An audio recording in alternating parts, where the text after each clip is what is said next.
সে কোনো কথা বলতে পারছে না। সে মনে মনে আয়াতুল কুরসি পড়ছে, কিন্তু সেটাও পড়তে পারছে না।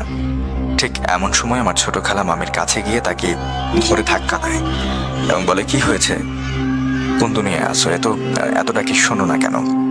মামি তখন কথা বলার অবস্থায় নেই। তখন মামি খালাকে ইশারায় পানি চাইল।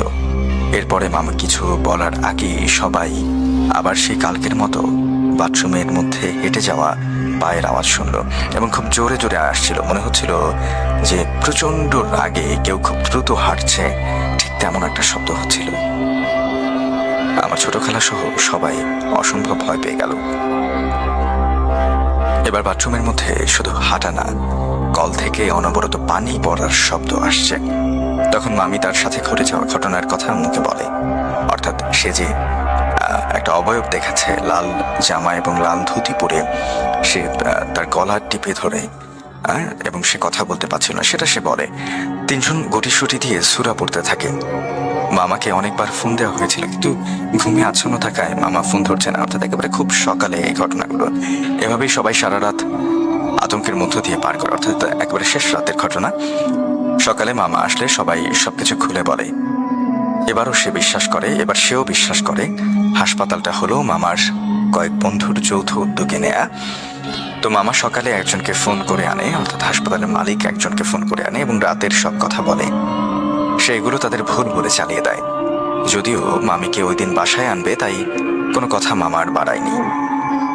সবাই যখন রেডি হয়ে ব্যাগ গোছানোর সময় এক নার্স আসে এবং যার সাথে আম্মুদের সম্পর্ক ভালো হয়ে ওঠে ততদিনে। আন্টি এসে বলে যে, কি আপা আজকে চলে যাবেন নাকি? তখন ওই আন্টিকে ছোট খালা বলে যে, না গিয়ে উপায় কি, এই ভূতের হাসপাতালে থেকে মরবো নাকি? তখন নার্স একটু মুচকি হেসে বলে যে, আপনারাও কি তাকে দেখেছেন? পরে আন্টি সব বলে তাকে। এগুলো শুনে নার্স বলে যে, যেটা বলে সেটা শুনে সবাই আরো বেশি আতঙ্কে পড়ে যায়। সে বলল যে, বেনামি লাশের ওখানে একদিন খুব অদ্ভুতভাবে মরা একটা মানুষের লাশ আনা হয়, যা দেখতে খুব বিভৎস। খুব অদ্ভুতভাবে ওই লাশের ঘর থেকে খুব অচেনা আওয়াজ পাওয়া যায়। লাশটা ওখানে প্রায় 2-3 মাসের মতো থাকে। লাশের কেউ না আসায় ওটা পুলিশদের তদারকিতে কবর দেয়া হয়। এরপর একদিন ওই হাসপাতালের কেবিনে থাকা এক মহিলার সাথে ঘটে একটা ভয়ঙ্কর ঘটনা। মহিলা তার 2 দিনের বাচ্চাকে ওই রুমে একা রেখে বাথরুমে যায়। সে বাথরুমে বসে শুনতে পায় তার বাচ্চার কান্না। যাতে সে তাড়াতাড়ি বার হয়ে এসে দেখলো ওই লোকটা তার বাচ্চার গলা টিপে ধরে বসে